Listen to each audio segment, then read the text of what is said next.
Waiting for my camera to start. Sorry. Good morning, everybody. I'm Rebecca Holcomb. I am the representative from Windsor Orange 2, which is the towns of Sharon, Norwich, Thetford, and Stratford. And I'm really grateful to the Windsor Dems for organizing this today. You want to just Sure. Good morning. I'm Christine Bourne. I'm the superintendent of Windsor Southeast. hold it up to your mouth. Next time. Want me to go again? Okay.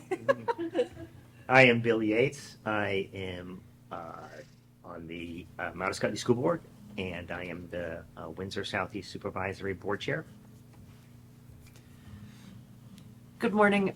My name is Elizabeth Burrows, and I also serve on the Mount Scottney School District Board, and I am a member of that board and also the Windsor Southeast Supervisory Union Board, and also, in all likelihood, I represent you at the State House as Windsor 1 representative, along with John Bartholomew, who's in the back there. We both represent Heartland, West Windsor, and Windsor. So to get us started, Rebecca, you have some slides that you prepared. If you mind, would you mind sharing those? I believe she's muted. Yes. You're muted, Rebecca. I don't really think she is muted, but Something, whether it's us or her. Okay, can you hear me? Yes. And can you see my screen? Yes. Yes.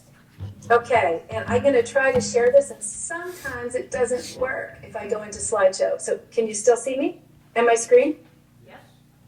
Okay, thank you so much, and just shout out if this doesn't work for you on the tech front. First of all, thank you so much for organizing this, and I would be remiss if I didn't start by thanking Hudson, who is amazing, and I don't know if everybody here realizes that he was recently recognized for the DDP for his exceptional work in Windsor County to support strong advocacy for our communities and for our Democratic candidates who are running. So I just want to let everybody know how much I appreciate that, even though I'm not directly from Windsor, and he's phenomenal. And that is the future of leadership in the state of Vermont, and we all owe him a huge debt. I appreciate that I was asked to address two questions today, and the first one is kind of an interesting one, but it's an incredibly timely one, given where we are in the state right now. And that is the question, what is public education? And I will speak a little bit to that, and then I will make sure to save time for what is the governor proposing in terms of his education transformation proposal and what some of the questions are that we should think about. And then that will set up the table for Elizabeth Burrows, my colleague, who is a staunch champion of our schools and our communities, and she'll talk about some of the other things that we're doing today. So the first question is, what is a public school? And I have so many things I could say, but this picture captures a lot of what I'm talking about. This is a picture that was taken last week in Vermont in a community where the whole school did an assembly that was organized around dance. And what I love so much about this is this picture speaks to what our public schools uniquely do, which is bond our communities. And if you look around, you can see that this is an elementary school. So the entire school community, including parents, is now gathered in the gym. Every class is presenting a project that they've worked on that was interdisciplinary. They researched and then they designed these dances. And what you may or may not notice as you look at this Chinese dragon that was part of the dance, Rebecca, is the diversity of students who are represented in this picture. This picture includes a student with mobility issues who has to wear a helmet and has to have adults who are supporting them.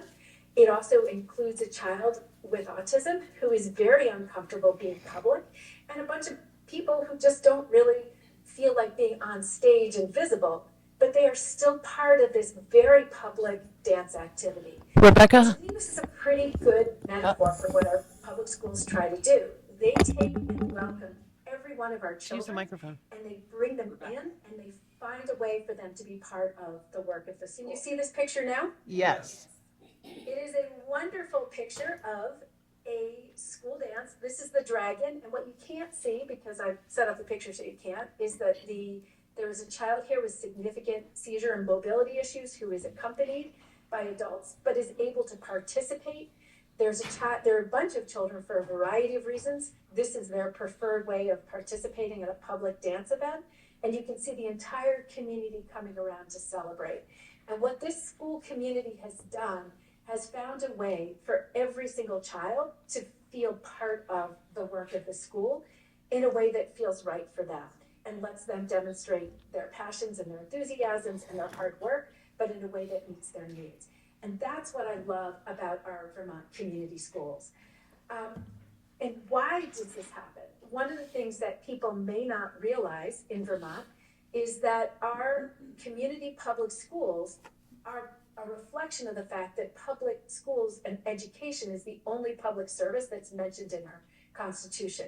We have a constitutional obligation to provide the common benefit. In other words, we provide schools not for a subset of our community, for some kids, for people who think a certain way, but for all kids. We tax people and raise those revenues to create common benefits that are for the benefit of everybody in our community. And schools are uniquely mentioned as one of those things. So the takeaway is that public education, again, is the only public service with a constitutional status, and it is an unconditional right. We cannot deny children access to public education. It is a right. It is not something that they have to fight for. It is something to which they are entitled, and it's created for our shared benefit. It's not created for private benefit. That makes public schools unique in the context of Vermont. And someone asked me to help clarify, well, what's the difference between a public good, like a public school to which you have a constitutional right, and a public benefit, which maybe you aren't entitled to? Constitutional rights are unconditional. Again, every child has a right to a substantially equal public education, and it cannot be revoked. You have to have it if you want it. You can choose to opt out, but you have a right to it if you choose to opt in. Public benefits, in contrast, can be revoked at any time because we have no constitutional right to them. And an example of this is state subsidized services like childcare. We have committed to providing through Act 76 statewide subsidies for childcare, but nobody has a constitutional right to that. That's the difference between a public good and a public benefit. And it does kind of matter. But what is a public good? There are two things, and this is a little bit of an economics lesson, but I think you have to have this to understand why it matters. Public goods are not rivalrous. That means that if Hudson goes to public school because he went, that doesn't mean there's no more public education for me. Just like if Elizabeth Burrows called the fire department, that doesn't mean then the fire department is not available to cover Hudson's house if Hudson's house has a fire. It's also non-exclusive.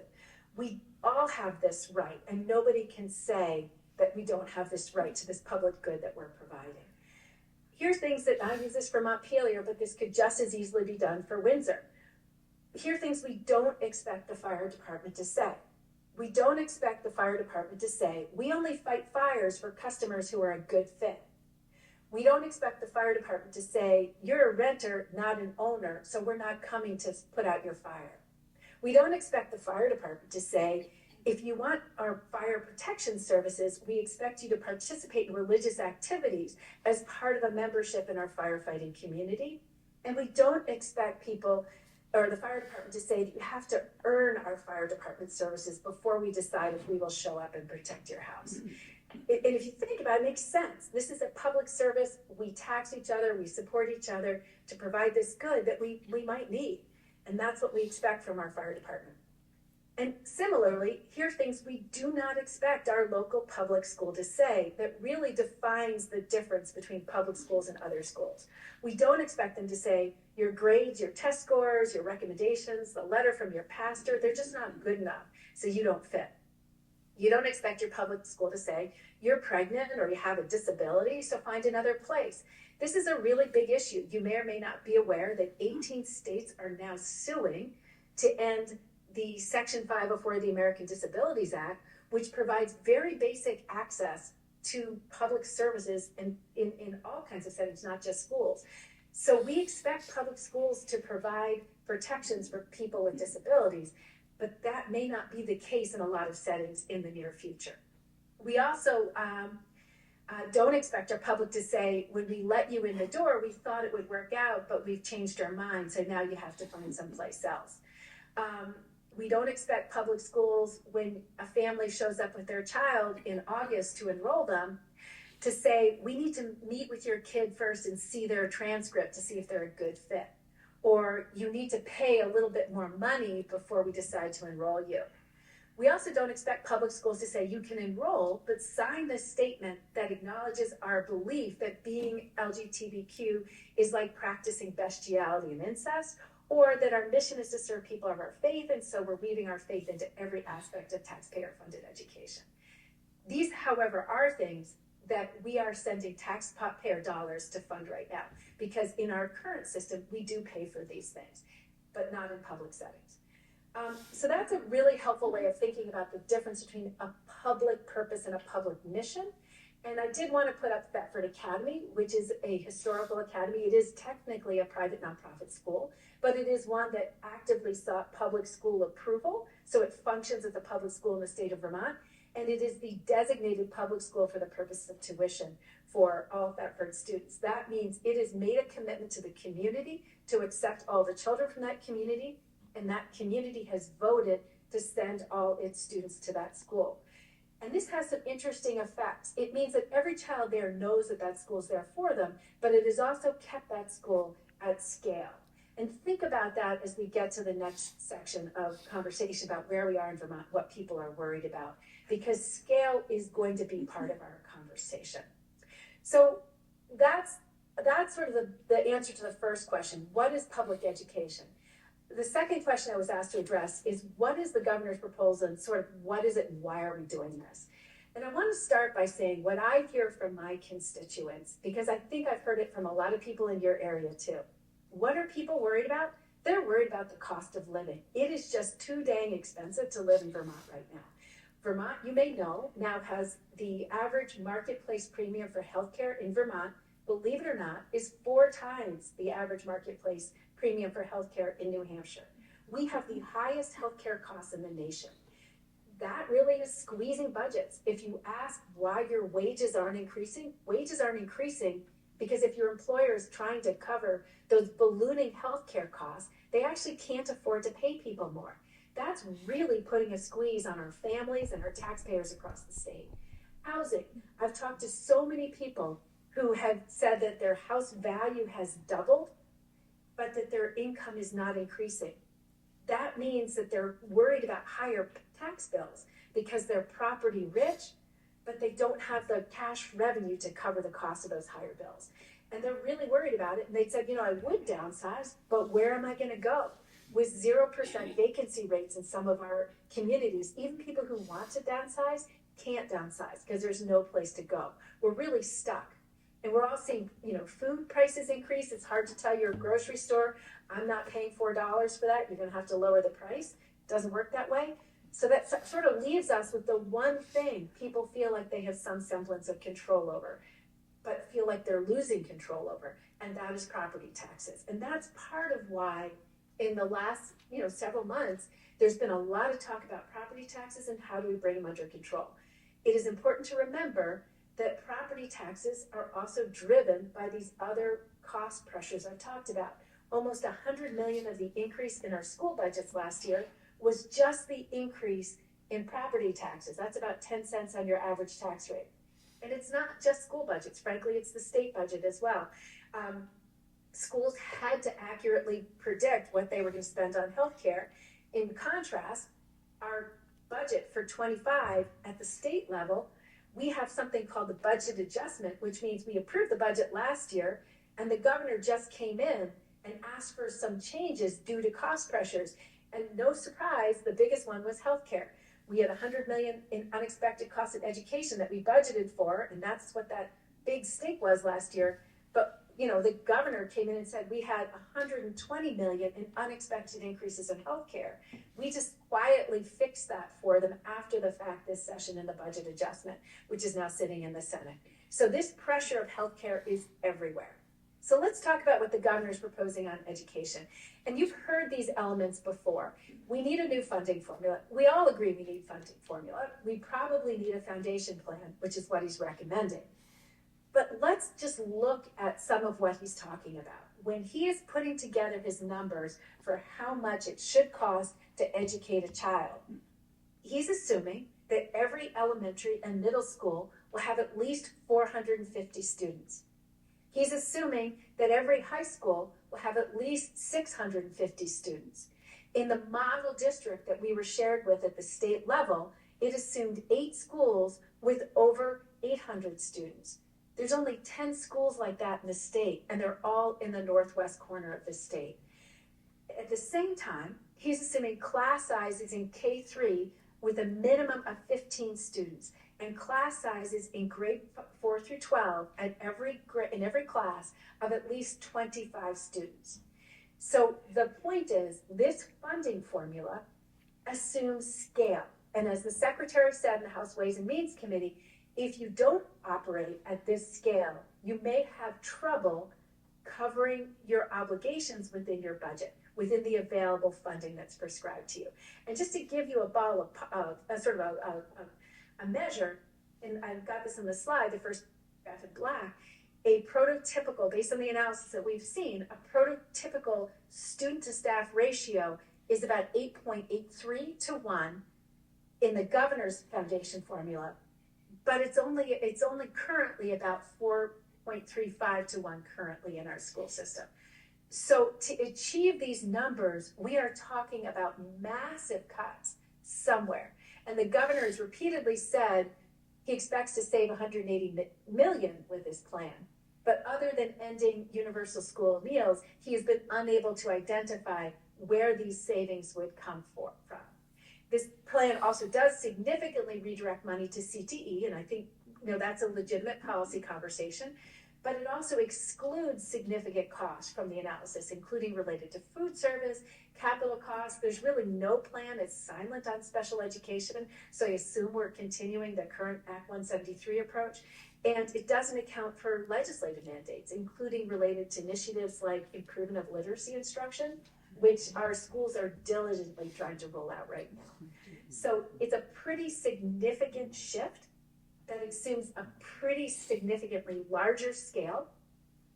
Unfortunately, in some of the weights that sit on top of the foundation base of $13,200, there is compensation for size, and what we're seeing is it might potentially harm most some of the biggest districts that are also high poverty districts. So there is a lot of work that needs to happen here to make this work. As one of the consultants for the governor said in testimony, this is a unique opportunity to design a system from scratch. Unfortunately, we have real children, we have real buildings, and we have real taxpayers, so we are not designing for scratch. So part of the challenge of the legislature is to say, okay, what can we do that helps move us towards scale, but in a responsible way that protects the children we already have and protects and reduces the risk for taxpayers, so that we can do this in a responsible way that actually leads to better outcomes and contains the cost that people are really struggling with statewide. The second big piece, and this is the one that has gotten the most controversy in the press, is the decision to merge all of our districts into 5 mega districts with school choice. So again, this assumes only 5 districts, a reduction of about 115 districts. It requires every district to offer access to quote unquote schools of choice, which could be private schools. And it uses a lottery approach and attendance zones. And this is a mechanism that has been used in other states to expand access to charter schools. And the attendance zones in particular have contributed to concentration of disadvantage, particularly when paired with school choice. And here's why. The lottery system approach ensures that the private schools are always operating at capacity, but the public schools have to maintain their enrollment in order to be able to make their budget. And so it becomes very, very difficult to compete, particularly if you're not at scale. This model with 5 mega districts assumes central offices with up to 200 staff. This would replace your local school board. Actually, it would replace all the school boards and create 5 school boards with 5 people on each school board is what they're saying, and perhaps zones within the mega districts to elect. And if we thought our Senate races were big ticket races last cycle, you can imagine what will be happening if we have school board members with 5 people representing a fifth of the state and driving budgets of $500 million or more. So this is going to very significantly change how we operate, how our school boards operate, and what that looks like. It also claims $180 million in savings, but the secretary was unable to identify where those savings would take place. I think a significant concern of the legislature has been by extending school choice to districts that currently operate public schools, you actually expand the number of kids who are exercising choice to private schools, and you pick up responsibility for all those kids. And every state that has done that, go look at Ohio, go look at Arizona, go look at New Hampshire, has seen very, very significant increases in education spending to accommodate that expansion of vouchers. And I think that's something we have to pay attention to. So where are we and what can't we forget? What I'm choosing to is listen through this plan from the governor and try to stay focused on what we need to do for kids and for our communities. And it is a reality that we are a state with a declining enrollment, and there's no way to reduce our costs right now without bringing more kids under fewer roofs. I think the fact that the governor himself has said we need to end tuition to private schools out of state is significant. He's acknowledging that if we bring those kids back into Vermont schools, we'll have more kids under fewer roofs, and that reduces the per pupil cost. So we need to think about that. How do we get more kids in ways that we can and in places where we can to do that? We have to address policies that are rewarding choices that erode quality and increase cost. And very often, local incentives may actually prevent us from achieving the kinds of opportunities we want for our kids. And one example is if we provide super funding to very, very tiny schools that are only 2 or 3 or 4 miles away from other schools, maybe that's actually not supporting the efficiency goals we need. And we also need to address cost drivers related to health and special education. So what are we doing? We're trying to figure out the path forward. We are struggling to deal with some of the information. The governor has said repeatedly that we would be given legislative language and specific details. We're now closing in on town meeting day, and we haven't received any of that. So we are starting to move forward. We're beginning by trying to put in place a system to ensure that we have access to accurate financial data that can be used to identify those genuine opportunities to bring down costs and improve quality, to benefit taxpayers and benefit our children, including tackling what looks like out of control costs in special education right now. One of the biggest challenges we've had has been the quality of data, and in fact, the lack of data from the Agency of Education, which has made it very difficult to evaluate what's being put on the table, but also to evaluate alternatives. We also are going to support responsible governance and funding decisions to the extent that it makes sense to support getting more kids under fewer roofs. We're all in on supporting that. And we have some very good models, even in our near environments. If you look at Bethel and Royalton, they looked at their schools, they said, hey, we're right near each other. We have 2 high schools that are too small, 2 middle schools that are too small. It was very hard for them to do, but that was a place where putting together 2 high schools into 1 high school and 2 middle schools into 1 middle school both doubled the opportunities to kids, but also did so in a way that didn't harm taxpayers.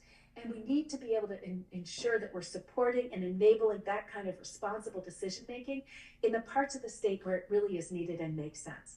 We also are going to begin doing some of the modeling needed to design a better funding formula. We know we need a better formula. We know one that preserves a fair chance for everybody, but it also needs to move us towards more containment of costs.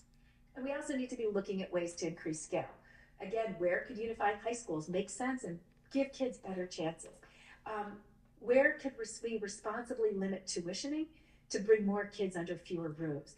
I think we've seen a growth in that recently in recent years, and I think there's some questions about whether just pulling kids out into more and more schools and smaller schools is actually really eroding the robustness of what we can do for our children with the tax dollars that we have, which are finite. And I'm going to turn it over to Representative Burrows, who has some additional initiatives that we're working on that she'll address. So thank you very much, and I'll stay around afterwards to answer any questions. Rebecca. I have a quick follow-up question. When she says districts, does she really mean SUs? No, she does not. Okay. That's the thing. Yeah. They would do away with supervisory unions and make them all districts. Can you all hear me okay? Okay. I hate following Rebecca Holcomb because she is, for what she didn't say is that she's the former Secretary of Education and knows the stuff unbelievably well and is a wealth of information at every turn on education. I don't have slides and I don't have that same depth of knowledge that she does, so forgive me. But I was asked to talk this morning about, hold on one second.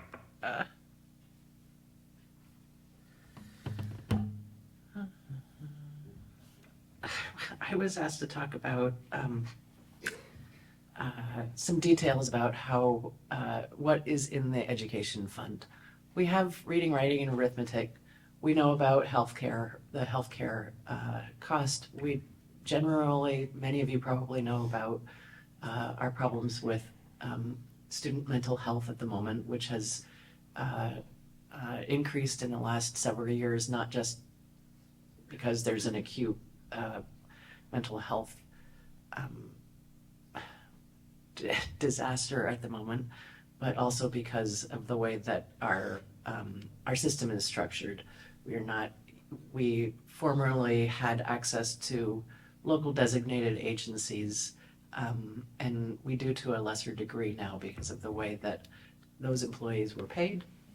A lot of school systems picked up some of those employees in order to be able to have a more consistent and better funded mental health support system. We also provide some social services that are needed in by our students. Unfortunately, I have been searching for a couple of years now to find out what all the things that are in the education fund, and the Agency of Education does not have a ready list. They've been asked now for several months at the Commission on the Future of Public Education in Vermont to provide that, and they have not. But I can tell you, and I will tell you about some of the things that further drag our education fund.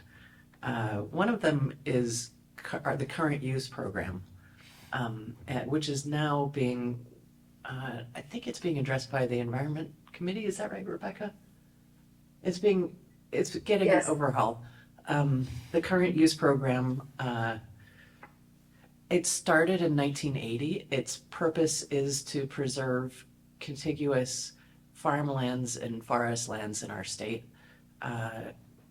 When it began around in the early 80s, it was consistent enrollment for the first 5 years, and that was right around 120 acres statewide. And it is now 2.57 million acres as of 2024. The reason that that's important is that that program is actually funded through our education fund. The rationale being that it is related to property taxes, which go towards education. Let's see. So this is one of the areas that we are hoping to not only get out of the education fund, but also revisit in terms of the amount of money that it actually costs our taxpayers in the end. Another drag on the education fund is what's called TIF districts, which are tax incremental finance districts, and their purpose is to promote sustainable growth in certain zoned areas of towns. They're a positive thing. They allow for infrastructure build out. They allow for development of businesses and residents in certain areas, but they also are paid for through the education fund. Of course, health and healthcare and other social services, as I mentioned before, which unfortunately do not take into account any amount of the inflation that we've also experienced in the last number of years. Let's see. So, Sally asked me to talk about some of the relief programs that we actually do have in place. I pushed hard last year to make everybody aware of the income sensitivity program. The income sensitivity program is also funded through the education fund, but I believe last year, I think it was at what, $118,000. If you earned under $118,000, you could receive, and you also had a homestead declaration, you could receive a discount thanks to this program. 3 years ago, that level was at $140,000, but it's been slowly being kind of whittled away when we need it the most, which means that fewer people qualify for it. And let's see.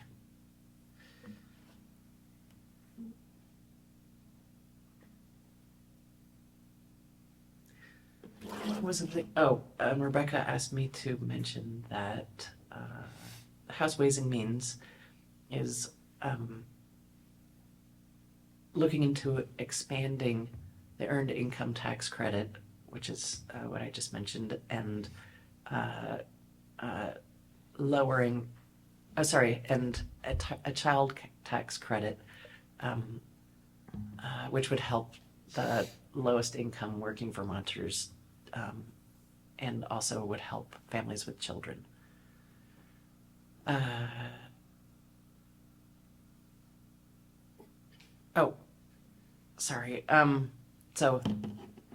Those are some of the relief measures that we have in place right now. And I think that's about it as far as my part of this presentation goes. And I will hand it off to the superintendent of schools in Windsor Southeast Supervisory Union, Christine Bourne. Thanks, and I'm also available for questions afterwards. Thank you. Thank you. I do have a presentation, so I'm going to call it up.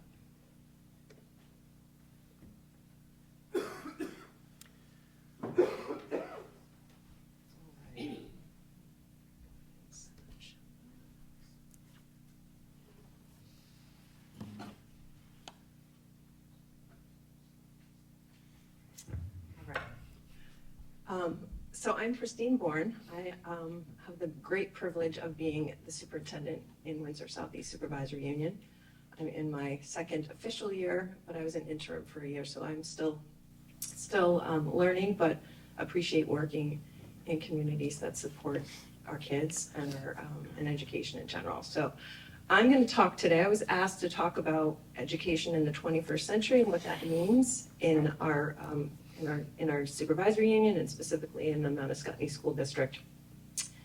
And I'm going to do that. I have the honor and pleasure of doing that. So I'm going to talk about transforming the education model to meet the needs of 21st century students, because the needs of our kids today are very different than they've been in the past. I'm going to tie in our strategic plan and how that helps address those needs.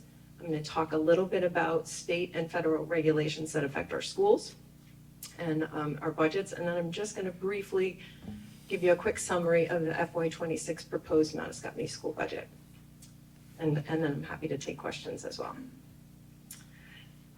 So I love this slide. It's busy, it's full of information. It's a graphic that really sums up what we want education to be today.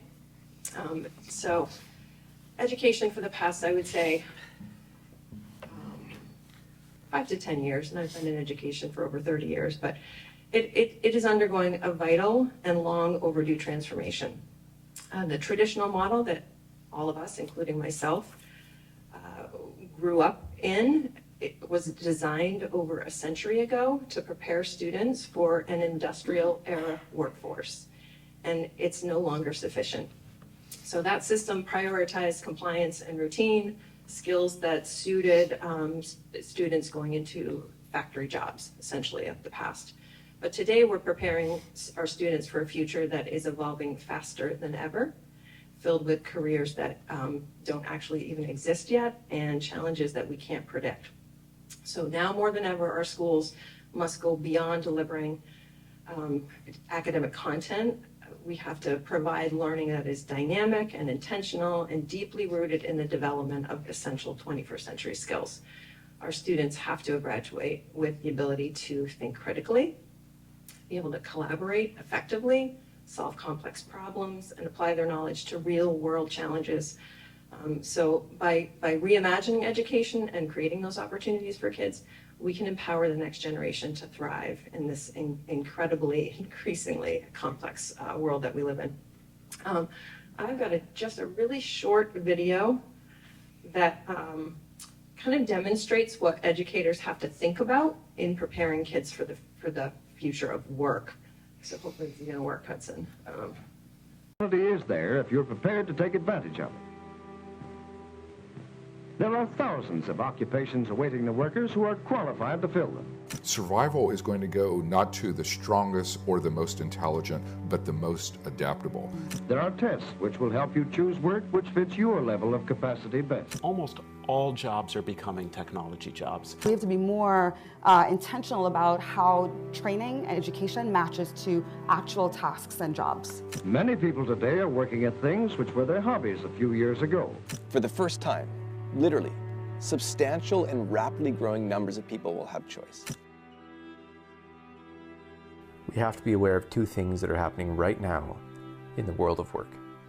The first, we're realizing we're in for a much different kind of future, and we're racing to figure out how we can help individuals and businesses get ready.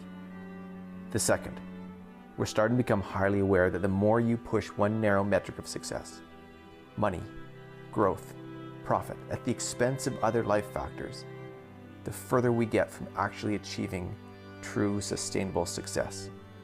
So we know the future of work will be different, and we can't keep doing things the same old way. A new way of work needs to emerge. 89% of the companies that were on the Fortune 500 list in 1955 are no longer on the list today. These are the businesses that had the most resources, the most talent, the greatest technology, the biggest network, and we've proven they rise and fall fast. This really is the end of an era. Blockbuster will close all of its remaining stores, about 300 of them, by early January. Well, what went wrong with Kodak? How could it have gone wrong? It's so hard to keep up with change, and change is speeding up. So what's the next few decades going to look like? Whether you're running a business or just running your life, that question is essential. In the last few decades, there was a shift of mind that started to define business success as one thing: money. This isn't my opinion. We can see evidence of this mindset. And the question is, has this singular focus worked out for people? Has it worked out for businesses? There's good reason to believe it hasn't. It's taken us time to understand our mistake and let it sink in. The old pursuit of work is not what's fully needed for the future. So then what is the answer? What are the real drivers of tomorrow's success, not just in business, but in life? Here's the thing. The new version of work, yes, it will be about technology, but it will also be about being human. Are you able to offer your highest potential? Can you keep learning, keep getting better, stay motivated, stay focused? The best advances in tech and the best capabilities of people coming together, that is the new version of work. Self-awareness, creativity, empathy, trust. These factors will help define your future success. We place a lot of faith in the ability for technology to make things better. My faith is also in people.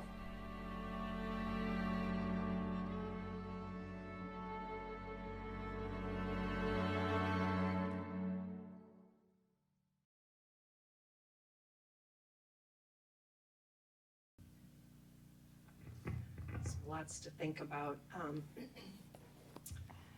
So you heard in the video the narrator sharing the important skills and dispositions that our students need to be successful in the future of work.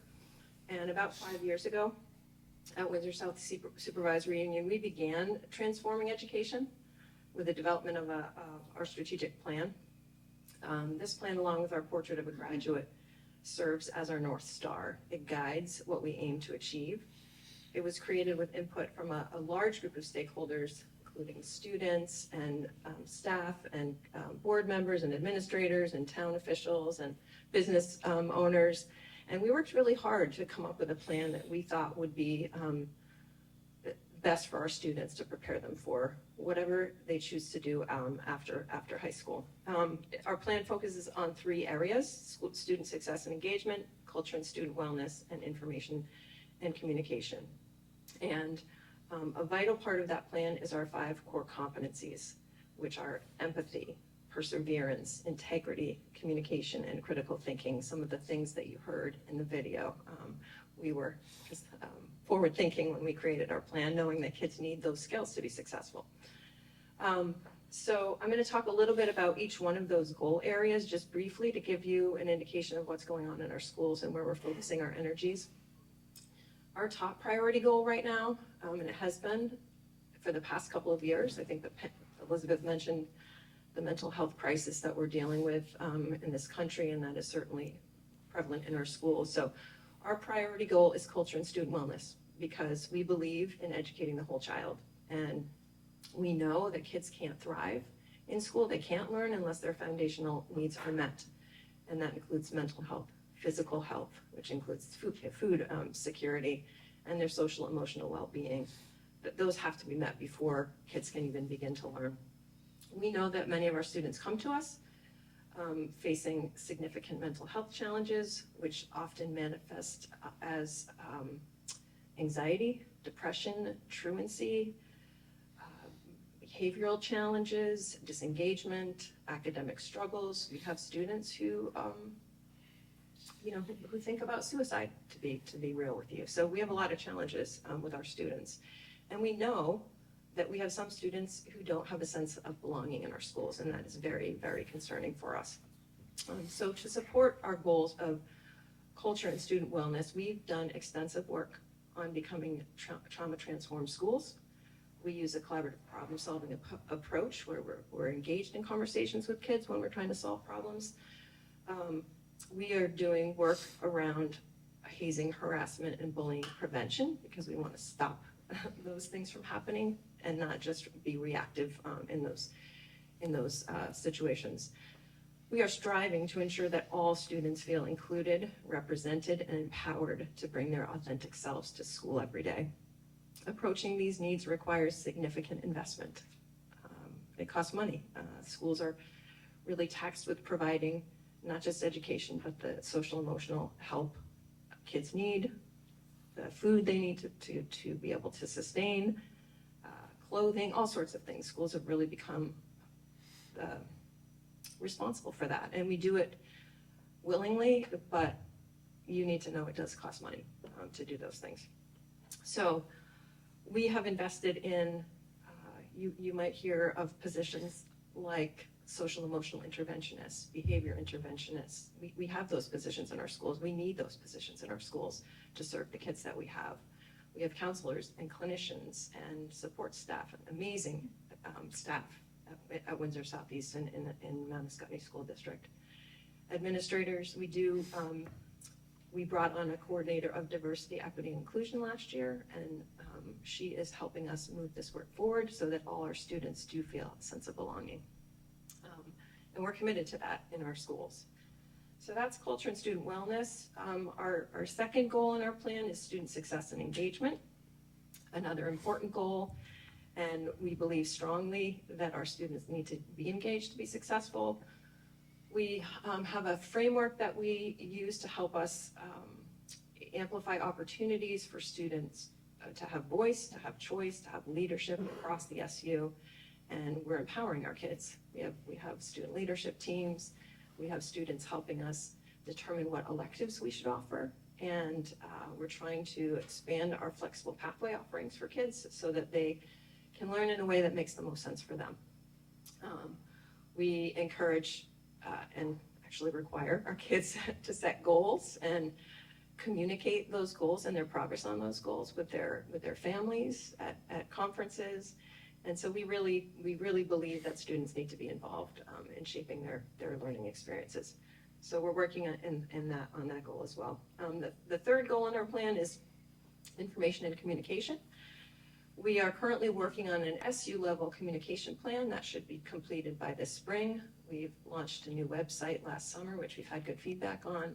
Trying to really keep the community informed of all the great things that we're doing in our schools and what our kids are doing. All our administrators, including myself, send out a regular newsletter informing the families and community of things that are happening and things we're proud of and the struggles that we have. And so we think that is one way to share information. We also have worked really hard. You heard Rebecca Holcomb talk about a consistent reporting system at the Agency of Education. We've been working on that in our own supervisory union, having a clear assessment measures that we can report out on regularly to our school boards and our communities. So that is the third goal that we've been working on. Just briefly, this slide will close up this part of my presentation, and I'll move on to the second part of it. But this is our vision and our mission, and I'm super proud of this.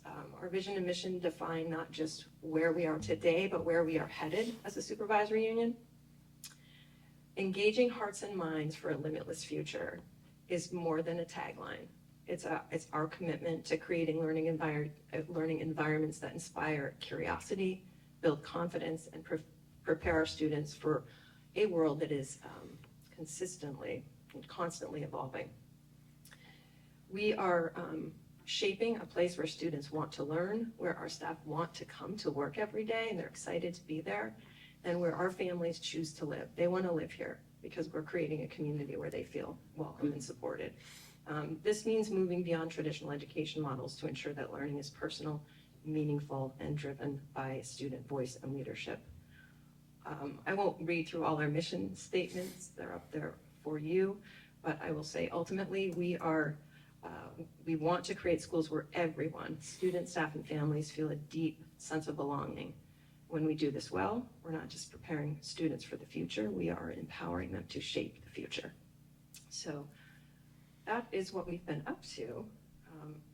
I've been asked to talk a little bit about Vermont education law history, so I'm going to do my best to share a little information about that with you. And this will be brief, I promise, but there are a lot of things that come to us from the state, and I will say that many of them are unfunded mandates, and that impacts local budgets and tax dollars. So Act 153 was, I'm not going to remember the year, I apologize, but that was when we formed our supervisory union board and brought curriculum and financial management, human resources, and transportation, and all of those things to the supervisory union level. Act 166, you may be aware of, that's our universal pre-K requirement, and that is funded locally. Families get to choose to participate.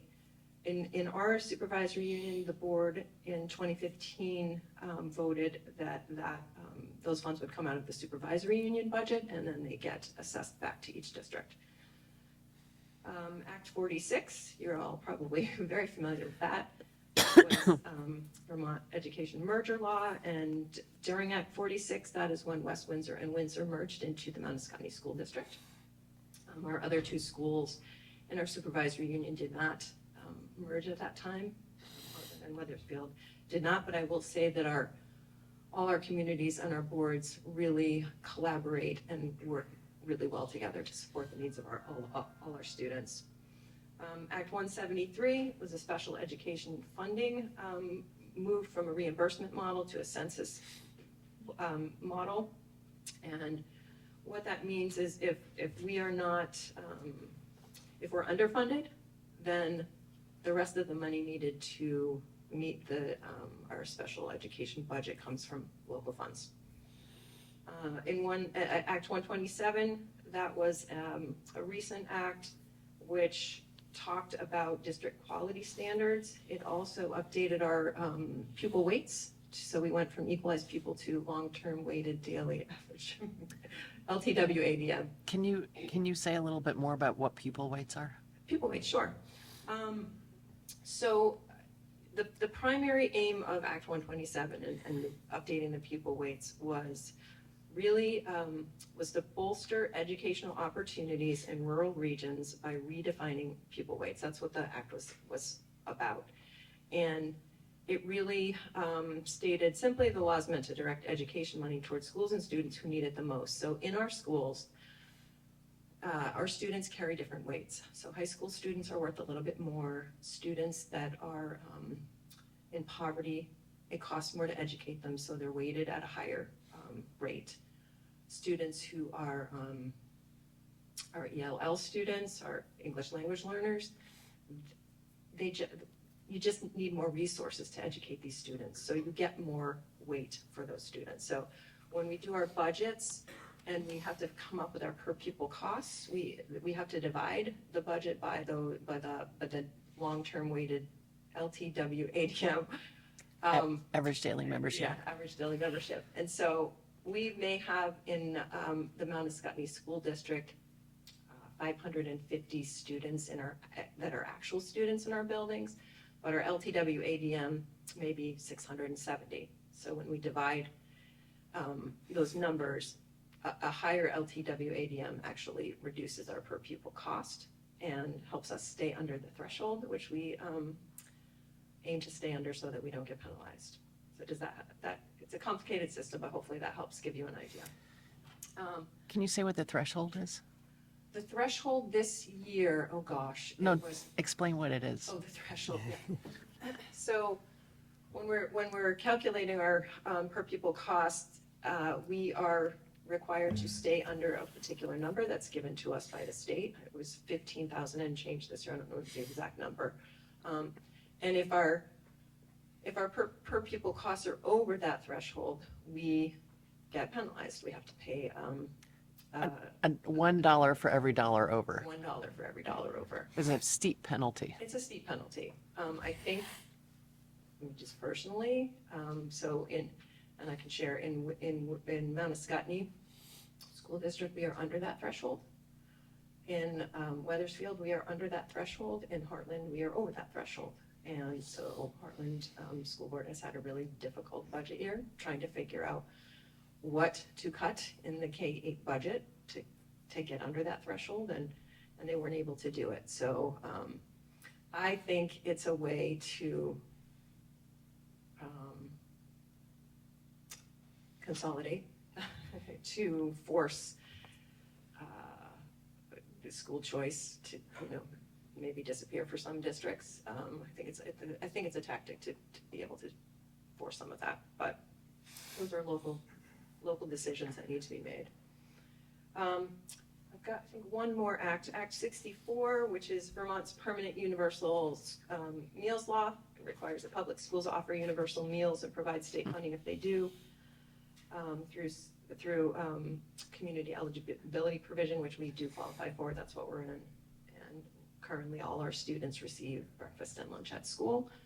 And I think for some students, those are the only meals that they eat. So it's pretty important. This is just a slide of all the state, it's probably not even all of it, to be honest with you, state, federal mandated reporting that we have to do. We do this at the SU level. It does require resources to do it, so it does impact budgets. Not directly, but each district in our supervisory union pays part of the SU assessment, and all of these reports are done at the SU level. I'm not going to go through the Mount Escutney budget with you today, but there is a QR code to our budget book, which is online on our website as well, which does go through every line. It's a very efficient and transparent reporting mechanism that we've gone to this year. Our CFO, Larry Dower, brought this to us, and It's really comprehensive and explains a lot, so I would encourage you to check it out if you're interested. And tell them about Wednesday. And we have our budget information meeting Wednesday, this coming Wednesday at Windsor High School in room 210 at 6:30. So we'd love for you to come and to share that with your friends and neighbors. We don't get a lot of people at our meetings usually, and it's nice to have community there. I will just briefly share with you that when we went into the budget season this year at Anascotney, we were coming off of last year, which is a very difficult budget season for many communities. So we took a hard look at where we could make some adjustments to reduce our budget. And we did find some places without, which we felt would not be detrimental to students. So at the Windsor School, we are reducing an elementary school teacher that will create a little bit of a larger class size for a particular grade level, but we think that it makes sense. We are reducing a part-time PE position as well. And at the Albert Bridge School, we have reduced the nurse position by 0.3, and we feel that we can do that because we have collaboration between our schools. So if there is a nurse that is needed, Windsor School has a nurse that can be there quickly or offer advice. So we feel that those are reductions that we can make and feel comfortable that they won't impact students. The Mount Escotney budget this year is $695,482. It is a 6.6 increase over last year's budget, and you heard I think both Elizabeth and Rebecca talk about some of the drivers that increase the budget, and one of the big ones is healthcare. Our healthcare is up 11.9%. It is negotiated at the state level, so we have no control over that number. It is just what we pay. Another driver in that budget increase is our negotiated staff wages for teachers and support staff. And I will tell you that our Bill's the chief negotiator for the board in both support staff and teacher negotiations. And I will say it's been a very collaborative process. We know that we have to pay our teachers and our support staff a fair wage so that they can stay here and continue to work for us. So we've done our best to do that in a fiscally responsible way. Another driver of that increase, the SU budget, which Mount Escotney pays their bill back, the assessments, their portion based on equalized pupil, is up. Our special ed budget is up 6.3%. That budget is prepared very carefully to meet the needs of our students that require additional supports.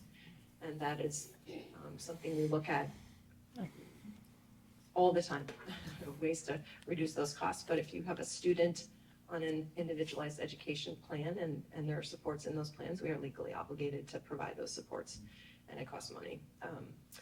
The admin and operations budget was up 3% this year. We did reduce an administrative position, trying to contain costs. We had to negotiate a new transportation contract this year, and as you can imagine, it is more than the transportation contract that we held prior. So those are some of the drivers of the budget. When we do all the math, and I don't do it, our CFO Larry Dower does it, we are the tax rate, estimated tax rate increase for Windsor this year is 0.5%, which we're happy about. West Windsor is at 4.8, and that is because after we run all the numbers, we have to apply the CLAs, the common level of appraisals, and Windsor's is different than West Windsor's, so that's why West Windsor's is a little bit higher. It is higher. I will say, and Elizabeth and Rebecca can probably speak to this more, I know the governor has made, he has said that he is willing to apply, I think it's $77 million buy down.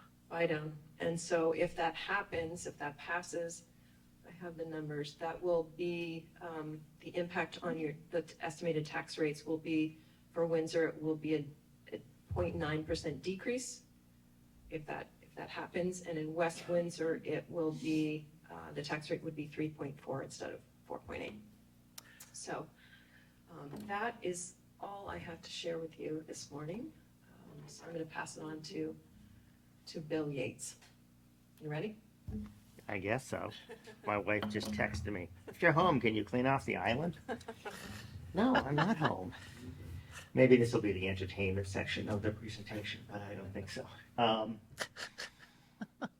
I was asked to discuss the balancing act between being a community member, an elected official, and educational, keeping our schools at a high functioning level and balancing the concerns of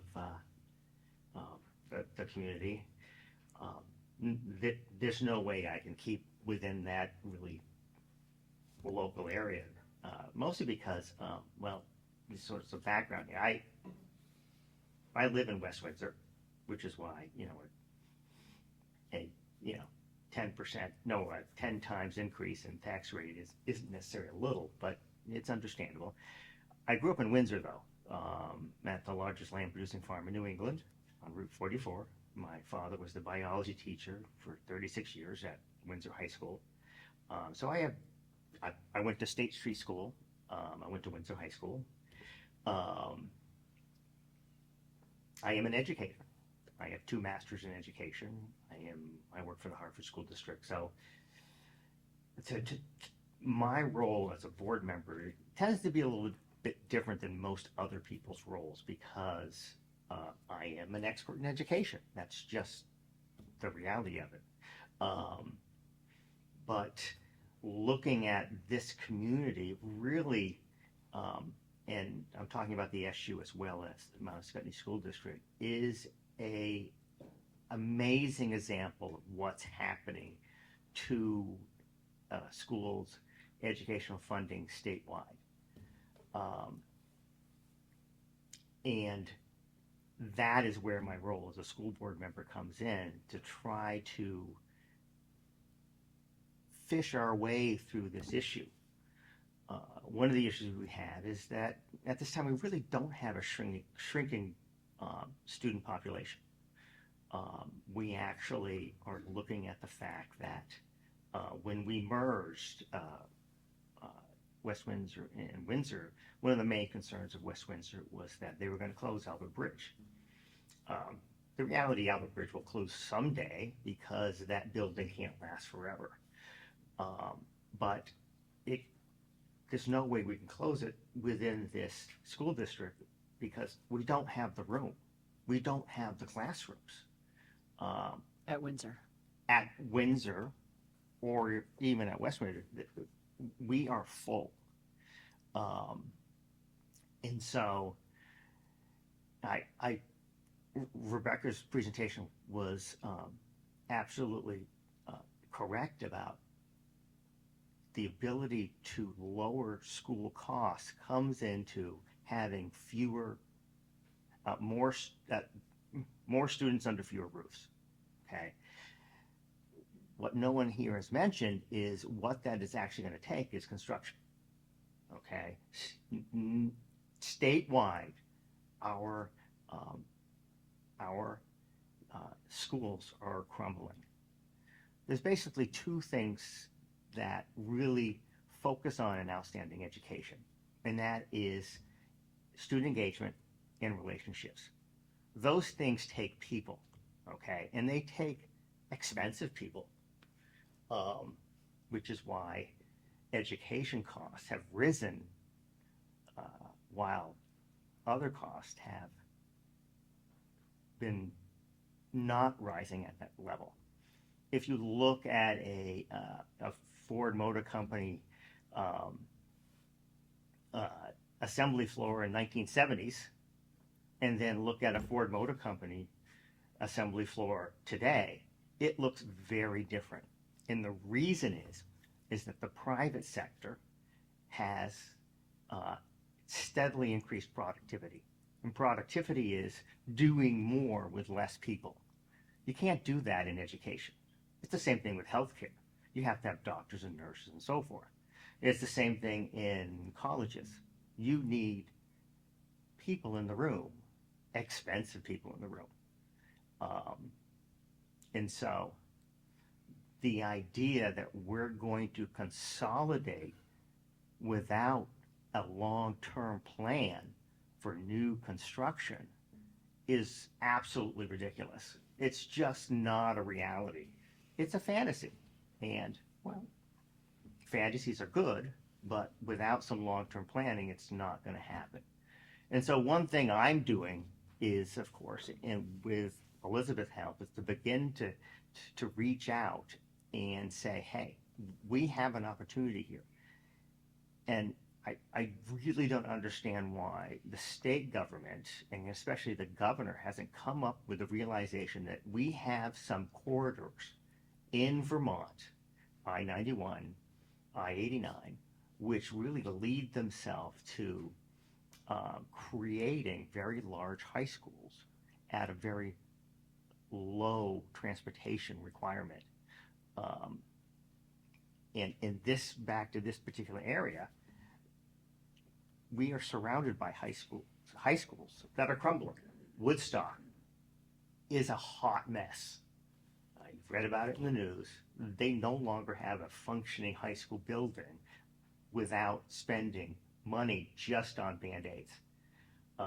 Hartford, the district that I work in, when they talk about the new windows at the high school, they're 30 years old. That's what they're referring to when the maintenance department discusses, well, the new windows, X, Y, and Z. Those windows are 30 years old. The building was built in 1960. And then you look at the concerns from my level on SU, and Christine mentioned this to somewhat. We have two districts in the SU that have choice, and they really struggle because on one side you have special ed costs. Okay, that is driven by IEPs, staffing needs, students with disability. On the other side, you have high school tuition, which is unregulated in the state of Vermont, which means Hartford, Woodstock, Windsor, Springfield, they set their own tuition rates, regardless of what the average pupil is. When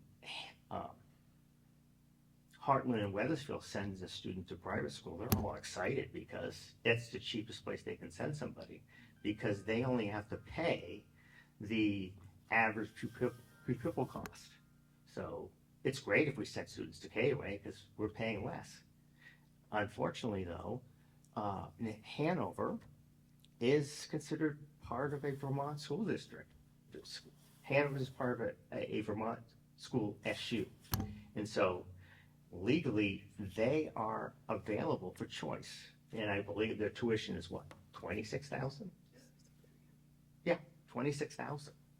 And so Heartland really struggles because they have 20 kids going to Hanover, 20 kids going to Hartford, 20 kids going to Woodstock. And so their control of what their budget is is very, very small. Even in the Mount Scottney School District, we have special ed, we have some real mental health needs, and we have health insurance. All of those are outside of our control. And so I am, as a board member, really thankful for the administration that we have now, because they're able to look at it, the staffing, and come up with reasonable cost cutting that allow the educational quality not to take a big hit. But that's not always going to happen. There's going to be construction needs coming. There's going to be if you have a certain student move into an SU, that student, if it has extreme needs, could easily cost $100,000. Single student. And so, Or more. or more, yeah. It is. So how do I balance it? Well, I am a parent. I'm a grandparent. Where's Paul? Is he gone? Hi, Paul. Sarah had a baby. Yeah. Aw. So, yeah. So. Congratulations. No, thank you. She lives in West Windsor. Sarah and the baby with her husband. So, thinking about what is the best for the children really is on top of my list. Okay. Because I know how much I struggled as a student, being a learning disabled young man, at the beginning of special ed, and getting through elementary school, middle school, and high school was a real challenge. And so those resources are necessary to meet children where they're at. Children are not always on the same point. We have to meet children where they're at, and that takes, as I stated before, it takes engagement in relationships, and that requires people, and it requires quality people. And Mount Ascutney School District is really blessed to have some real quality people. And what that takes is the ability to listen to your staff. The last round of staff teacher negotiations, it was a long process, but we sat down. My goal, and I say my goal, and then I made it the board's goal, was to sit down and have a conversation on what to start. What does the teachers want out of this? What do we want out of it? And that came up with a balancing act that allowed us to, one, boost teacher pay, but also get them to agree to adjust the differential within the salary scale. And that adjusting the differential put more money towards new teacher salary, okay? Which next school year would be the first year out of college teacher salaries at $50,000, the highest in the area. And that's what we need. We need those new qualified, energetic bodies in the building to continue our program. Teacher age in Vermont is strikingly scary.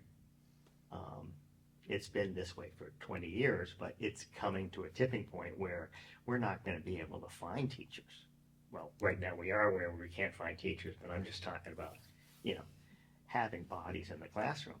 Without that piece, with that piece now, Mount Ascutney and the Windsor Southeast Supervisory Union is in an amazing position to create a desirable locations for young and qualified teachers.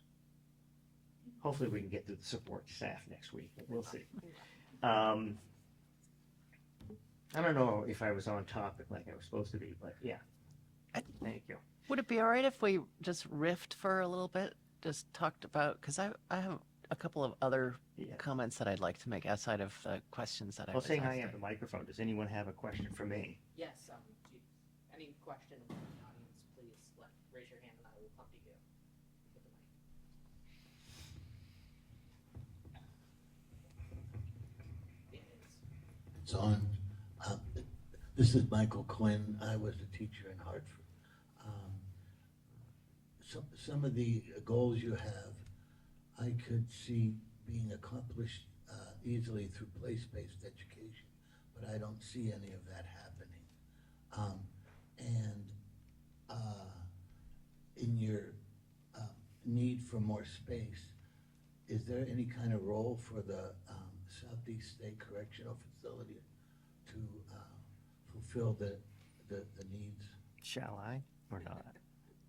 I wouldn't. Okay. It would be overpromising. Yes. that option has come into discussion, but that's really all I really can say about it. Let me address play space. If you want to see play space, you got to get into the schools. And that's one of the main focuses of What is that? play space, is that when you take, it is experiential education. It is one thing that it is, to be able to get students outside. Do you? Okay.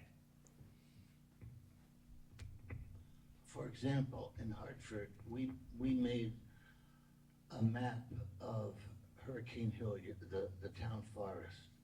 So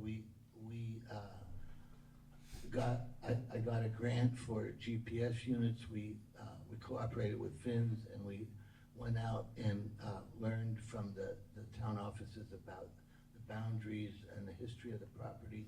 And we went out and made a map, a GIS map of the play space of the town forest. And there was a lot of critical thinking. We ended up on a TV crew, recorded our work. We presented to the Hartford Select Board. We cooperated with the Conservation Commission and the planning members.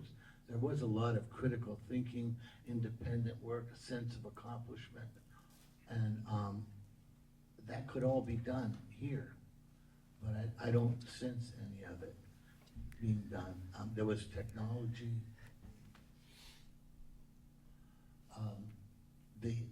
We learned a lot about the history of the town. We also used to bring our students from Hartford to Windsor to learn about Vermont history.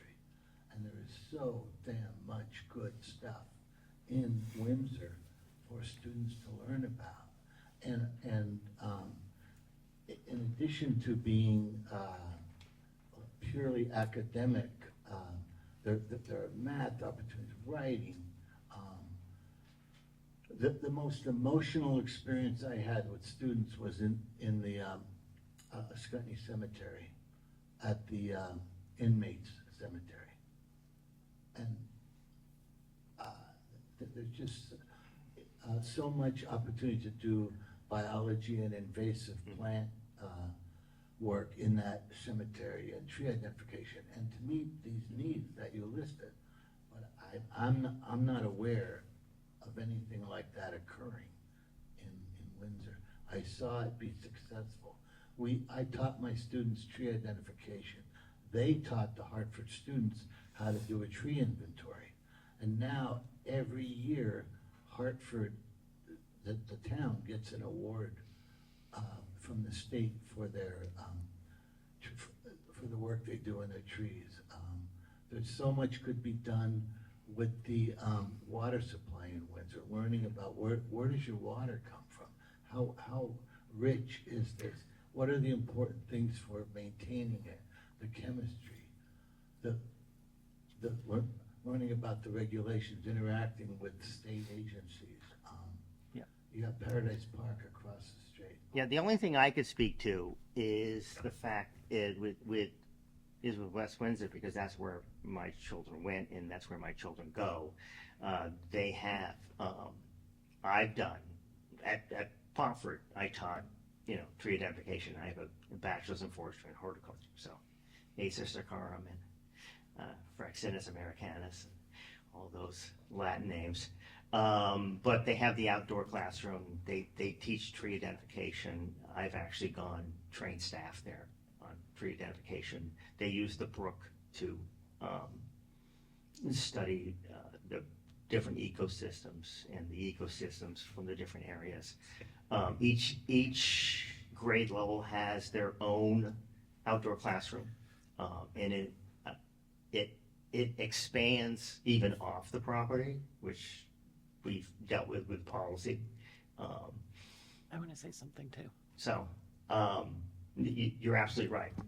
That is head-on. Place-based education is the ability to utilize your environment in your curriculum to enrich the experience of the children. Well, and also for the children to be able to understand their place in the world. But I challenge you to explain how that would happen in a school of 450 students who are not in their home environment. One of the things about the governor's proposal of having all elementary schools be consist of 450 or more students, if you can imagine, that would require for us combining all of our schools into one building, forgetting about the fact that we don't have room to even combine the West Windsor students into one, with Windsor into one building. But so forgetting about the fact that we'd have to build a new school altogether, setting that aside, think about how the education itself would change from what you're talking about in place-based learning can only happen in a school of a certain size. In West Windsor, we spent a lot of time thinking about what we do have, and that's how the place-based model came about. But in a school with 450 elementary students, that kind of education looks completely different and is much more superficial. Elizabeth, Yeah. I've worked in big schools, and I think it's how you run the school. I think the problem with a 450 school in Windsor is that to get to a 450 student elementary school, you would have to pull so many kids out of their community. Yeah. So it's not the school. No, There that's are what I'm. There are large schools that subdivide into teams that feel very, very intimate. And there are, in densely populated areas, 450 student schools that could be deeply integrated with their communities. It's just fundamentally different if you're talking about a rural area with a dispersed population. Well, I guess that was part of what I was saying, is that it would look completely different, and that it wouldn't happen. I mean, part of the purpose of play, or what we have in West Windsor, which is kind of integrated among subjects, and so you're learning about the local environment. You're also learning about the town history and how they work together, why the town grew the way that it did, and so forth. You may be learning about that in another town, and you may be learning that on a different scale, but it wouldn't be the same as doing it in your own town so that you can learn your particular place in the world. Right. And I just have to say, I think it's really important to push on this conversation because it's going to help us think about what we really care about. And, you know, I thought Christine did an excellent job of describing the census block and special education. That is the funding formula being proposed for the entire system, which means if the funding you get isn't enough, you will be taxed double over that base. And if it doesn't include legislative initiatives, things that are super important to Vermonters, it really, it's a very bad sign for our school system. And I'm trying not to use loaded language, but I think that's why the Democrats are feeling very concerned about what's proposed and on the table right now. But I think it's also worth going back to the conversation we just had about Heartland. We're saying we want our community schools. I think Heartland's a different situation. I mean, I think the reason Heartland is being punished by the current funding formula is the same reason that Norwich and Thetford are being punished by the funding formula, which is they're too big to be eligible for small subsidies, and they're wealthy towns, right? And they're making expensive choices. They all spend more than most communities do on education. And so to fix that, you have to figure out how to either bring down your cost or become a more socioeconomically diverse community. And that's a reality we can't look away from right now. Heartland sends its kids, last time I checked in 2024, they sent their high school kids to 14 different schools, including out-of-state prep schools, religious schools, schools that really aren't public options for most kids. If those kids all went to Hartford, and I think Hartford was at like 20, 25, I don't know, and Hanover was at like 23, they're both above the average announced tuition for private schools. But if all of those kids went to Hartford, for example, that would bring down the per pupil cost at Hartford, which would bring down the tuition at Hartford. It's this notion that if we target, that's what Thetford did, if we target our resources at community organizations, those community organizations will be much more robust. That's the point we can't look away from. And we could choose to do other things, but it may not cost us individually, but we do pay for it through our statewide education fund. When we send lots of kids to prep schools in other states, we're funding a religious school in New York City. When we do that, you may think your local tax rate is lower, but don't kid yourself that we're not paying for that, because we share a single ed fund and it's self-balancing, and it all has to come out of your wallet locally. So even if your district isn't doing it, we are all paying for it. And so we have to be able, as communities, to have the kind of conversation you're having about place-based education and what matters so much to you about the identity of your community and your hopes and aspirations and dreams for your kids, so that when we make the changes we have to make, we cannot afford what we're doing right now. And if you think it's bad now, think about what it might be in a year when the federal funding streams are cut off. What are we going to do, and how are we going to work together to make some sometimes hard decisions to protect our communities and protect our kids? Because that's what we're going to have to do as Vermonters. And if we do that, our schools will be strong, our communities will be strong. We may not be doing everything we want, but we're going to be okay. But what we can't say is that we can keep doing what we're doing and expect to protect our kids or expect to protect our communities and taxpayers. And I not to be tough, but we have to be realistic right now, because what we're doing is some amazing good things, but not enough. And we need to be looking down the road to protect what we care about. Also, to sort of swing off of that, the simple fact that education is a brick and mortar business. We tried the remote base in 2020, and that was pretty much a failure, and I think universally understood as a failure. Schools did a great job with what they had, but it was not a successful year for students, especially students of the most need. I live about a mile from my local elementary school, ABS. My son doesn't ride the bus because it would be a 50-minute bus ride for him to get a mile. And so it's just a decision my wife and I made because we would be at the very beginning, because we live on the Windsor border. Daniel would be the first one getting on the bus, and then, but then if we use our imagination and think about creating an elementary school of 400 students, we would have to pull students from the far reaches of Heartland, for an example, and I spent a good 20 minutes on the back roads of Heartland yesterday getting to another school board member. So do we really want our kindergarten, first grades, third, fourth grade students being on a bus 2 hours in the morning and 2 hours in the afternoon? Okay, that's not a reasonable and logical consequence to get more students underneath a roof. There are areas where that can happen, but the simple fact is that we're going to have to build new schools to make it a geographic possibility. And that new school construction has to be pushed by the state. It has to be pushed by the governor. And I think you've all, and this is from a Republican, me, you've heard what Rebecca said and Elizabeth said about the lack of information coming from the governor's office about how to reach these goals. And there's nothing there. It is a pipe dream.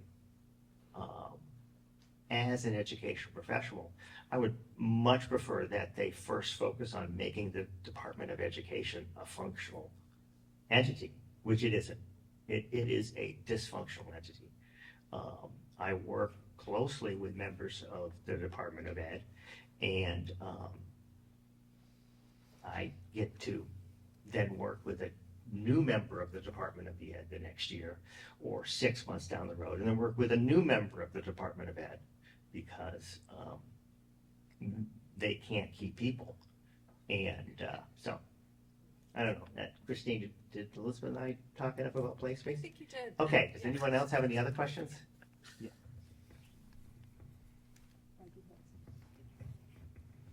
Hi, my name is Sherry Greeley, and I'm a retired educator. And just something I'd like to share with you. I came across an article in last week's Valley News, Weekend's Valley News, written by Wayne Gerson, and it's called "The Public Expects More from Its Schools." And I'd just like to read just a little bit about it for you. It says, in 1974, when I began my administrative career as an assistant principal at Darby Colwyn High, a 750-student school outside Philadelphia, the school's mission was limited to academics. In the 50 years since then, public schools have taken on a multitude of new responsibilities. He talks about PL 94-142, a law requiring public schools to provide a wide range of free and appropriate services to children with disabilities and special education needs. And he goes on to say that state legislators also widened the mission of public education over that time, expanding pre-K, mandating kindergarten, increasing graduation standards, and assigning schools a host of responsibilities in areas such as dental hygiene, drug and alcohol abuse, mental health, online bullying, computer literacy, and personal finance. And so I would like to speak personally. When I read this, I thought about the education that we all had as we were growing up as children, and I happened to have a few old report cards that I saved from my elementary days. And I went to them just to see what was being taught. And obviously, over the years, we have added to that curriculum by adding, technology instruction and health instruction and foreign language instruction, et cetera, et cetera. And so what we're asking our teachers to do is to do more in the same amount of time that we were teaching children 60 years ago.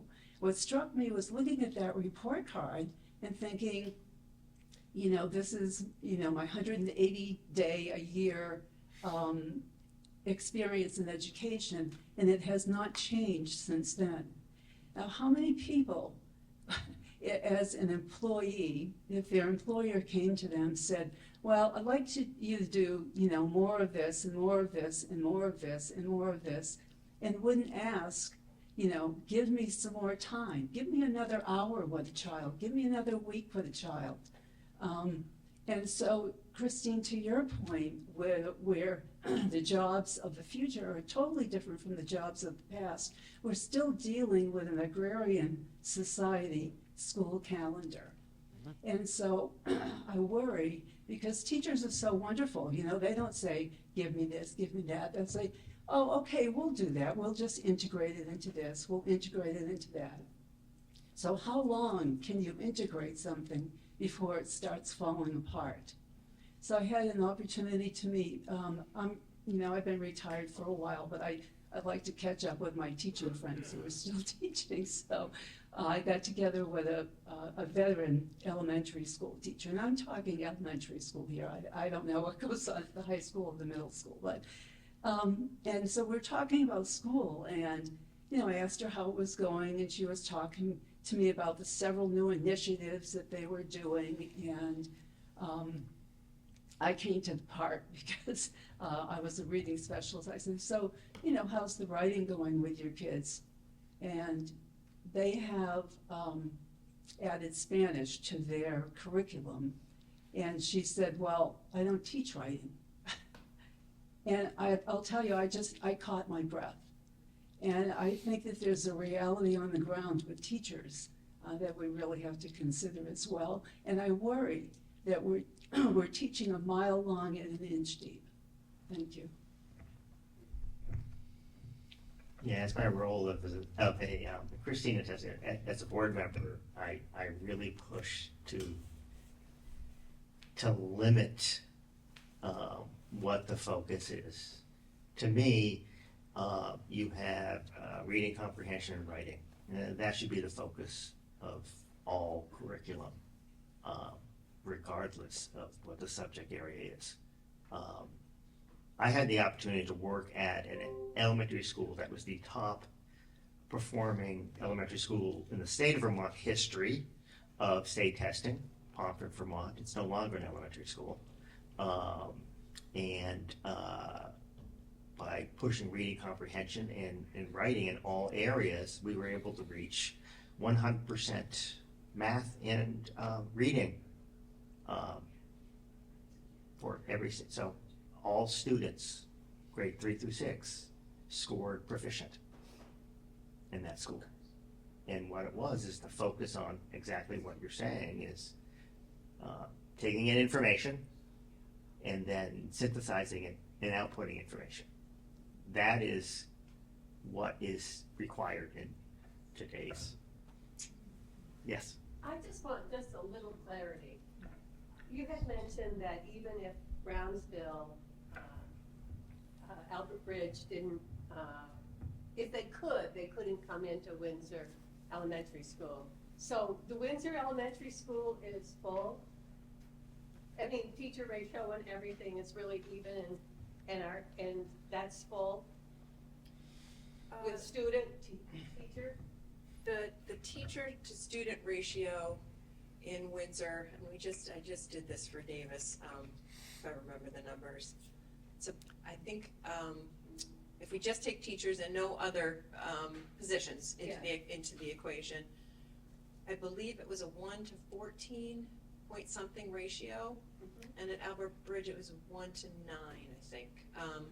So in terms of bringing those students into existing classrooms and meeting space requirements, you could probably do it for some grade levels. It just depends on the number of students. And we haven't really looked at that closely. It's certainly something that is a consideration. Yeah, I mean, and so if you look at that, there's a couple things that are going on in the SU. And Mount Scottney School District in particular. First of all, we do not have a sufficient PK footprint. Okay, so that's one thing that I've pushed. The fact that we don't have local pre-K availability in the Mount Scottney School District. Space-wise. Yeah, space-wise. Or, well, space-wise. It's limited. Yeah, and as classrooms and teachers. And so, but we also, it's all fine and good to say that your classroom, as the governor has suggested, that every elementary classroom is 25 students. For those of you who've taught a classroom with 25 students, you realize that you lose everything that really is around engagement and relationships. You are, and I've taught classrooms that big. You start to manage the students in a way that is not relationship based. And so with today's special ed population and today's emotional needs of these students, crowding Albert Bridge into the Windsor schools, which is what we would have to do, because they wouldn't want to do it anyway, would they? right, that's it. But the classroom, that we don't have more classrooms at the Windsor schools to put in additional classes. Yeah. So yeah, And so even if it were mandated, yeah. they become part of the supervisory. There's no Right. place to put them. Right. Heartland or Albert Bridge. Right, and so we would have to, it gets back to construction. If we built a regional high school and moved the high school students out of the Windsor schools, then we would have that opportunity. But I think this gentleman over here. Hi, thank you. So I wanted to bring up a point about special education, and I'll just preface this by saying, for the last 10 or so years, I worked in child welfare and with kids in family stabilization and kids in public school settings who had IEPs, who had 504A plans. And I wanted to just reframe a little bit the idea about special education costs kind of going up, because I think when you look at things like the Youth Risk Behavior Survey, in 2021, 25% of students who were LGBTQIA and BIPOC did not feel like they were cared for by their community.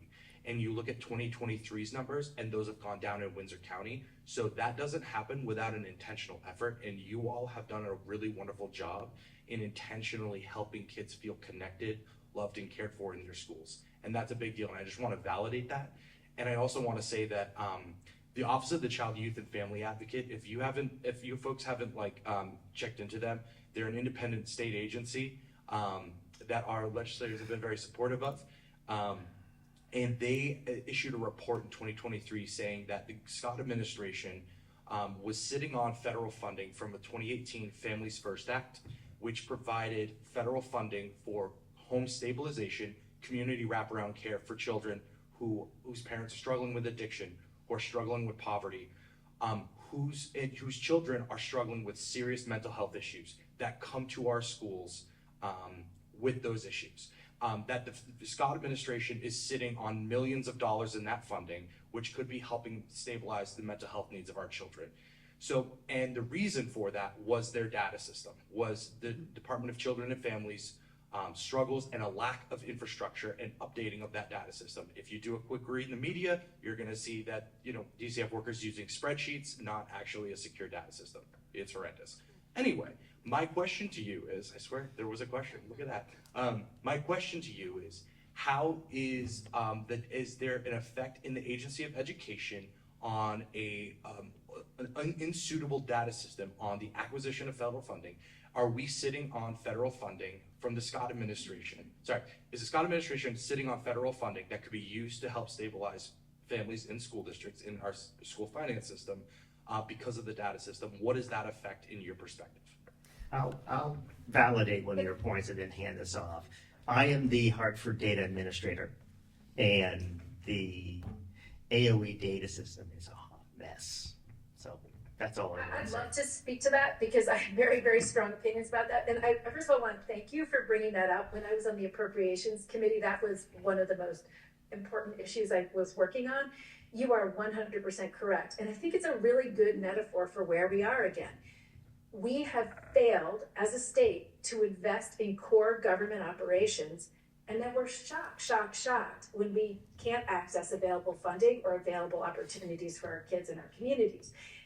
At the most basic level, we failed to fund the IT that the Department of Children and Families needed to keep children safe and to access available funding. And it was for the foster care system, but frankly, it's also for Three Squares Vermont, for the food system that supports not just our food in schools during the school year, but also our summer programming to make sure that kids have access and seniors have access to food and food support during the summer. So this is a real issue, and part of it as a country and as a state, we've become disinvested in the idea that government can actually make people's lives better. So we've underfunded the core systems on which everything else is dependent. And we did sock away a bunch of money for those IT systems. We still have to keep working on that problem. With respect to education, the education agency, one of the last things I did before being secretary was put in place an RFP for a statewide finance system that was poorly implemented, never fully implemented, and then abandoned. One of the challenges we've had, and I can see Christine nodding her head, and many of these districts got their weights for their budgets 7 times. I talked to one person who got it 11 times because they had to keep correcting. When we design a foundation plan, it's like the census block. If we get it wrong, we will do serious harm to our schools, which is why we're pushing the brakes now, because we know we need change, but we can't afford to do it wrong because we will hurt real kids and we will hurt real communities. And the reason, we don't have good data. So one of the things the House Education Committee is looking at is requiring right now that the states step up, invest, and fully commit to implementing some statewide systems that are self-auditing, real-time, easy to use, and work with school districts to make sure it's implemented. Because if we don't have data, we actually can't do it. And that is a serious risk we face right now. So thank you for bringing that up. 100%, that is a real concern.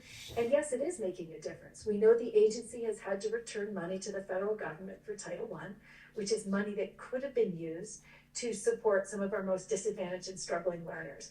We have a sense that they may have returned. No one's records requested it, but it looks like we may have been sanctioned with respect to special education. In fact, we're under corrective action. We're the only state I've ever heard of that has been sanctioned on some of the things that we've been sanctioned on for not complying with corrective action plans. That puts federal funding related to special education and related to Title I at risk. We're in a whole new world right now with what's happening at the federal level and the efforts to kill the Department of Education at the federal level. But 100%, we are losing opportunities for kids if we aren't making good, efficient use of those dollars and making sure they get out to the communities that need them most. And it's very difficult to do that if you don't have good data. When the Office of Child Advocate began, the first thing that he began with was looking at the Department of Children and Families data system. And I attended a meeting that he also attended right in the very beginning. And he said that the biggest problem with employees at DCF, what would push them what would push them over into leaving their jobs is not the amount of pressure that they and not the amount of the change in regulations or any of the workload. They're dedicated to their jobs. What they said was that the data system was the number one impediment to their doing their jobs. So we asked what that was, and here's what they told us. They were running the entire record system for DCF on a Windows 95, on one Windows 95 computer. And they had gotten themselves into a hole where they're not able to transfer data into that computer. So every employee would have to make an appointment to be able to upload their reports for the week. They would have to continually do this instead of having it in any way connected to the rest of the data system. That's what we're talking about. And they were afraid to change it because they were afraid of losing. So I mean, when we're talking about something dire, that is the entire system being run that way. So these are extreme circumstances that Ethan and Rebecca are talking about. What's that? Can I say one more thing about special education? We have children who need genuine needs, and our school districts work really hard to make sure that they're taking care of those kids. And we work together to do that. There's growing evidence that for some of the students with the most profound needs who may need a specialized setting, that those are students that we're failing. And we're failing them in terms of the quality of opportunities we provide, but we're also failing on cost. And we are increasingly dependent as a state on including for-profit providers, including some that recent investigations have demonstrated don't even provide an educational program. It's a behavior management program. And this is very concerning. Some of these are the most vulnerable students in the state. They're students with incredibly complex minds who need the best teachers we have, and they're going to grow up and be grown-ups in our state. So anything we can do to help support those children, to help them learn how they can be part of our communities and contribute, is incredibly important. And there's been some really interesting efforts led by school districts around creating regional partnerships to create specialized settings. Programs sort of like what Hartford does with the Hartford program for autism. Places that are in communities that are connected to schools where there's good oversight. And frankly, sometimes they're half or a third the cost of some of these for-profit settings. It brings down the cost, but they're still connected to our communities and schools. So there's still this vision of reintegrating these kids into our communities in ways that help them become productive citizens down the road. And when I say we have lost control of cost in special education, I'm referring to the extraordinary expenses. It's the students for whom we're looking for specialized settings.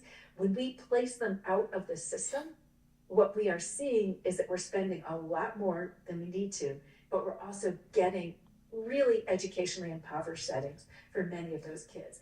And we owe them better. We just really do. So I'm hopeful that these these partnerships. They were supposed to be able to apply to be BOCES and have a regional recognition. The agency has decided not to move forward on this so far, from what we can tell, because they're waiting till their 5-district plan moves forward, which is not going to move forward without legislative support. You know, they actually have an obligation to follow the law as passed, so we are trying to push them to keep moving on BOCES, which we think can be folded into bigger district structures or be super districts if that's what it needs to be. But our schools need solutions today because these children are here today. Your superintendent works hard. I've always admired the work that Windsor's done to try to provide great opportunities for kids. These kids are here now. They can't wait for a hypothetical plan to drop. They need to be able to work together regionally to create those opportunities for kids. And I want to thank you for the work you've done, and I hope that we can find ways to support you with that moving forward. Vermont has a part-time citizen legislature. We are in session for somewhere between 4 and 5 months. So to get anything through the legislature, we have to have bills at the beginning of the session, so there's enough time for a bill to work its way through both the House and the Senate, or vice versa. By contrast, our governor has full-time staff. He's got people across state government who are there all the time. So and I want to reinforce what was said earlier and just make it very clear that the governor is proposing sweeping changes with zero detail at this point. It's extremely frustrating to everyone on the money committees and the education committees in both the House and the Senate. So we're going to have to move forward and make some decisions as a legislature. I really welcome any of you, if you've got ideas about what you think our districts need, because we need to know. We're going to move forward. And what you're going to see at the end, the governor's going to suddenly forward a plan, and he's going to be extremely critical of the legislature for not adopting his plan when it was too late before we could react. So I'm just expressing some frustration here and telling you the reality of where we are in the legislature. Extremely frustrated. I think every member would agree with that. And I'd like to say that, echoing what John just said, we wouldn't want a law that the entire legislature spent only 2 weeks on to totally, I mean, we're talking total transformation. Would you want a law that the legislature was only allowed to spend 2 weeks vetting? That means no witnesses, nobody speaking up for our actual communities and families, because there isn't time.